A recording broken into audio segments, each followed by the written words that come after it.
Cohort 10, Week 26, English for Vocational Purposes 2, Presentation 1. By the end of the day, you should be able to acquire vocabulary relevant to different types of emergencies at work. You should be able to learn how to react in case of fire emergencies and chemical emergencies. You should be able to use the acquired vocabulary in sentence completion activities, and you should be able to skim and scan a text about emergencies. As we always do, we start with a safety talk. Our safety topic for this week is about rushing. It's always a decision, a personal or individual decision. Shortcuts are a choice. The decision to take a shortcut can be influenced by many different factors. That being said, at the end of the day, shortcuts are a choice made by an individual. It's important to realize this fact and take steps to avoid taking shortcuts, especially when it comes to safety on the job. Common safety shortcuts. Taking shortcuts when it comes to safety can manifest in many different ways. Some common types of safety shortcuts that occur in many workplaces are not implementing all necessary safeguards.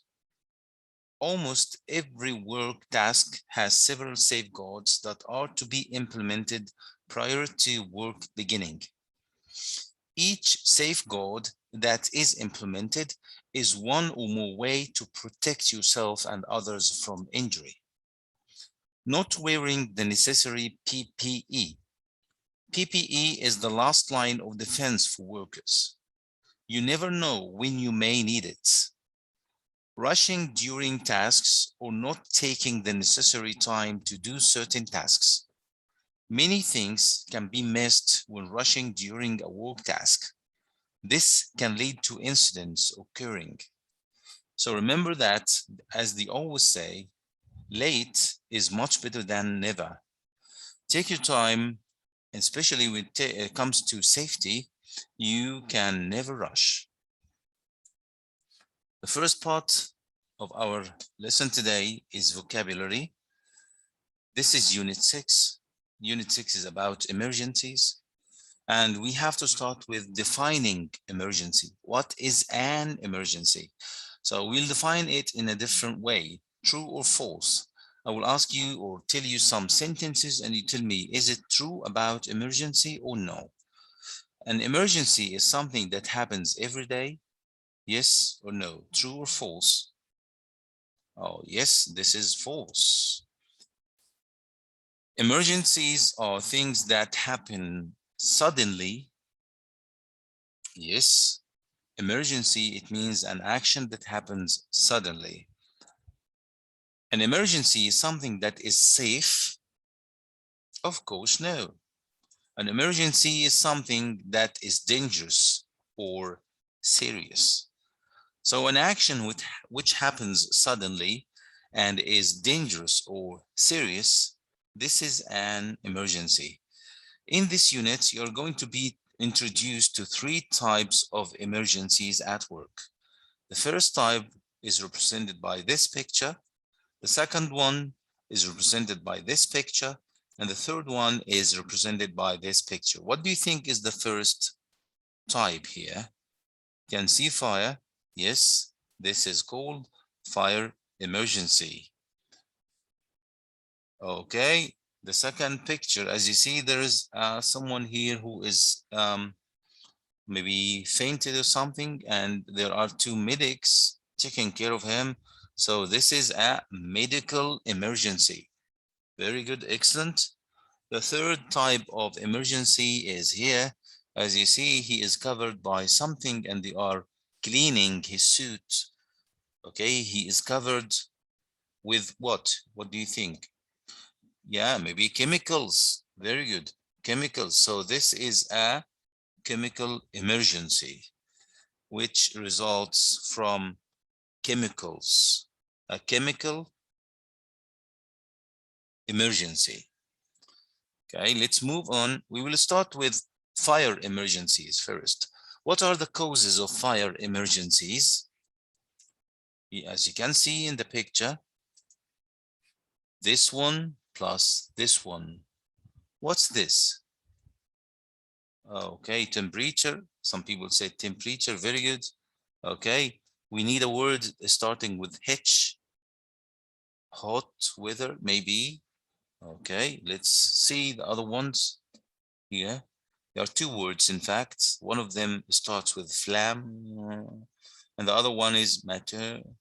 Okay, excellent, great. So this is heat, heat plus flammable materials. If you have flammable materials exposed in the workplace and the weather is very hot, heat may cause flammable materials to produce fire. What do you do in case of fire emergencies? The first thing that you should do is to, excellent, great, move quickly to the nearest exit, emergency exit. And of course, you should know where the emergency exit in the workplace are, and you know how to go to them. The second step, or the second thing that you need to do is to, as you see, there is a microphone here. Someone is talking about something and telling other. So we call this notify. You have to notify, you have to tell others who are in the workplace. If you discover a fire, or if you are notified of a fire, you have to notify others. You have to tell others about the fire, and even you have to help them. What are they doing here? They are going out of the building. Okay, one word. Great. Evacuate. You have to help others to evacuate. So that's the second step, to notify, to tell others, and help them to evacuate or to leave the building. Of course, you have to leave the building in a proper way. Don't run, walk on the assigned areas and use the exit doors. Don't use the lifts, only use the stairs, and you know these precautions. Let's move to the third step. What to do in case of emergencies? You have to, great, activate. I heard someone saying turn on. Okay, you can use turn on or run the alarm pole station. This is the fire alarm pole station, because it's called pole station because if you want to activate it, you just pull it. And usually they are located next to the emergency exits. So all you need to do is to pull the trigger and it will be activated automatically. Okay, the fourth thing that you should do in case of fire is to, what's this? What can you see in the picture? Yes, okay, that's it. Go to the assembly point, exit the building to the assembly point. The assembly point is an area designed and assigned before for gathering people in cases of emergency. So you must know the location of the assembly point and how to get to it in the fastest way. Okay, now another step. What do you do if, in case, okay, this case, if there is heavy smoke, yes, there is a lot of smoke. If there is a lot of smoke and you want to exit the building, what do you do? What shall you do? Okay, you should crawl. Okay, what's crawl? We studied the verb, but let's review it. This is how to crawl, to walk on your knees and your hands. Crawl. So instead of walking, you can crawl to the nearest emergency exit. And remember that if there is a lot of smoke as well, avoid breathing using your mouth. So you have to breathe through your nose, because the nose is designed to block some of the dust or maybe some smoke. But if you use your mouth, this will hurt your lungs a lot. So remember that when there is a lot of smoke, breathe using your nose. Breathe through your nose. Also, you can use a filter, such as, okay, before I give you examples of filters, the filter is something that blocks bad things like tea filter, coffee filter, water filter, and here you need to filter the air. So you can use what? You can use a shirt or a t-shirt, your shirt, for instance, or you can use a towel. Of course, the workplace is full of towels. You can also use a handkerchief. So these can serve as good filters to keep the smoke and dust away from your nose so that they don't hurt your lungs. Of course, you know how to use a fire extinguisher, but let me remind you on how to. The first step is to pull the valve. There is a valve on the fire extinguisher, and you have to pull it out because this is a safety for the fire extinguisher. If you want to use it, you have to pull the trigger or to pull the valve. After that, you have to aim at the bottom of the fire. Aim, it means that you look and you direct the liquid to this area, the bottom, not the top. The top is full of smoke, the bottom is full of fire, and this is what we need to stop. The third point is to sweep right to left, to move from right to left, right to left, sweep, right to left, right to left. So these are the 3 steps of using the fire extinguisher to put off a fire. Okay, what to do if your clothes are on fire? So your clothes catch fire. What would you do in such a case? You should first stop. Don't run. Don't panic. Don't move in the workplace because you may cause the fire to get larger. You have to stop. And after you stop, you have to drop on the ground, lay on the ground on a clear area. And after that, if you want to block the air so that you stop fire, the fire needs oxygen. And if you stop the oxygen, if you block oxygen or air, it will stop. So you need to, okay, let's say that the fire is on your back. So you have to roll, move around, roll, roll, and roll so that you block the air and you stop the fire on your clothes. You have to make sure that you are safe first, then you can help others. Now let's do this matching to review. Everyone goes to this place. It's a place where everyone gather. So this is very good, the assembly point. Where is the picture of the assembly point? Is it number 1, 2, 3, 4, or 5? Okay, it's the third picture. This is the assembly point. Number 2, make something his goal. You look at something and you direct the liquid to this point, the arrow. Okay, so this is aim. To aim at something, it means that you make it your goal. Okay, this is the picture of aim.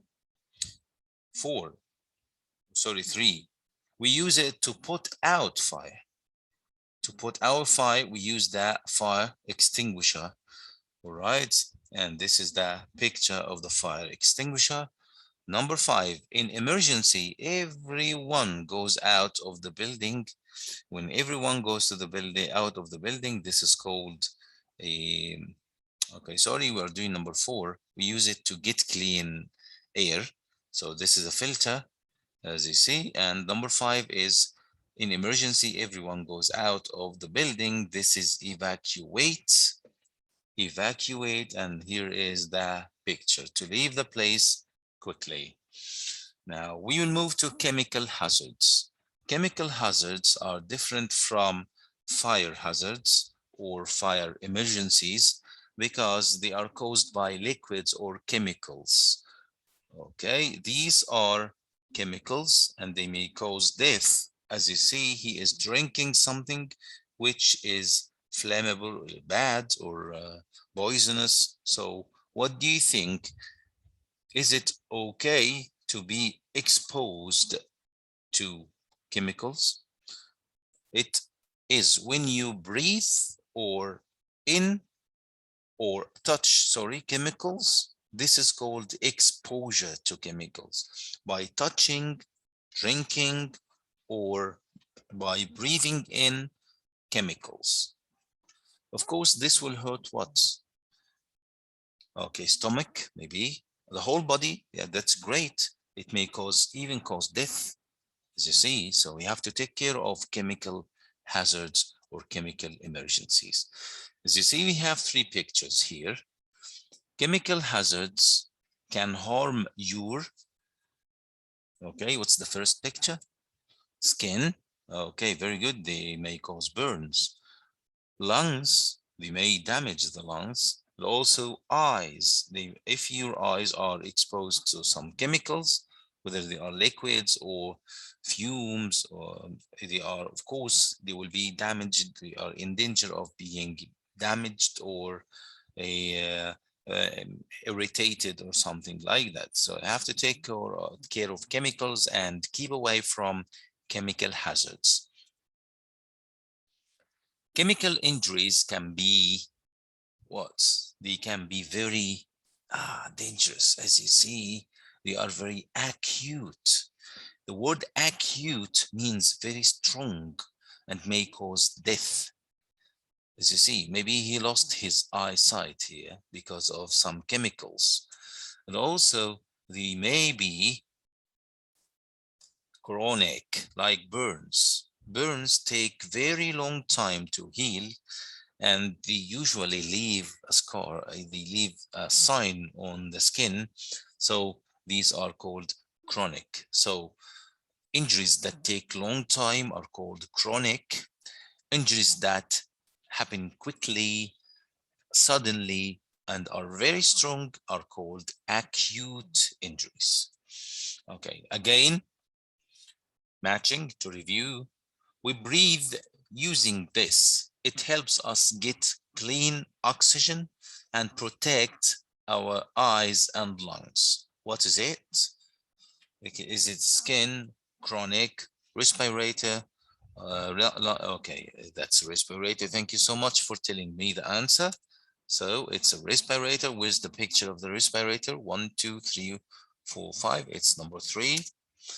Okay, the second question, they are in our bodies inside, huh? We take in oxygen and send out carbon dioxide. They help us to breathe. All right, okay, lungs, thank you so much, you are great. And this is the picture of the lungs. Number 3, this is the cover that protects our bodies, the cover of our bodies. What is it called?